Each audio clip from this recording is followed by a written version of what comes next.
I want to go live to Premier Doug Ford, who is speaking at this hour, also with his expectations. There has to be a point that if Prime Minister Carney can't get a deal, we have to start hitting back.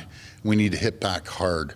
We can't continuously decline tariffs, and President Trump increases tariffs, no matter if it's 10% on our lumber industry, softwood lumber, or if it's 25% on furniture or cabinets.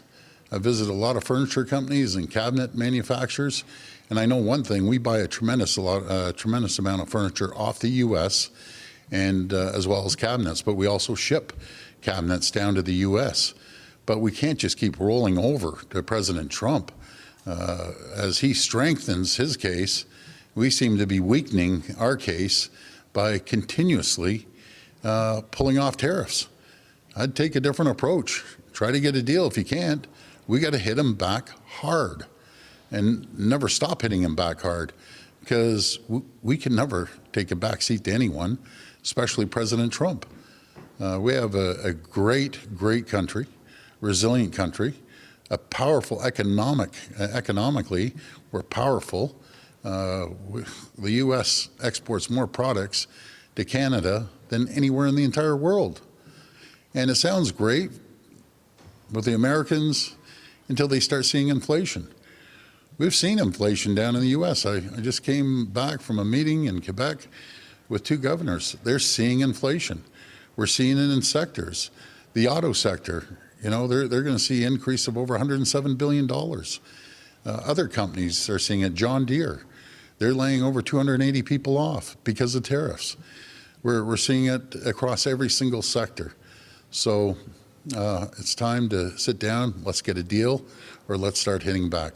Premier, are you advocating the approach that Prime Minister Trudeau had more than the approach that Prime Minister Carney had? Trudeau, of course, imposed counter tariffs, and it didn't work.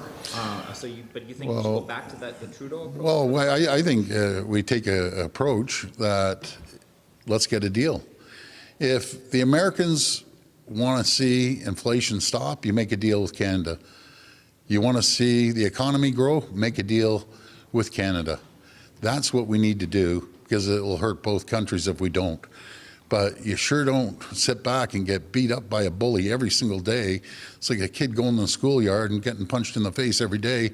It's time to hit back if he can't get a deal. Maybe Prime Minister Carney knows something I don't know. And if that's the case, he should sit down with the premiers and explain that. That's what he needs to do. Cut off the power back on the table? Surcharges, and then you pulled those off the table. That's right. Are you willing to do that? Is Ontario going to hit back? Well, what we need to do is use that energy to be more competitive. If he wants to shut down every single industry, President Trump, we're going to need the energy. We're giving the U.S. energy at an extremely low cost. We're keeping 1.5 million lights on and businesses open in New York and Michigan and Minnesota, and I know other provinces are doing the same thing. Let's start giving it to our manufacturers. They work a night shift, off hours, off-peak hours. Maybe they want to shift some manufacturing and get their electricity at a much lower cost. I'd rather support our Ontario manufacturers than support our neighbors south of the border that are competing against us, and President Trump constantly attacking our economy, attacking our people.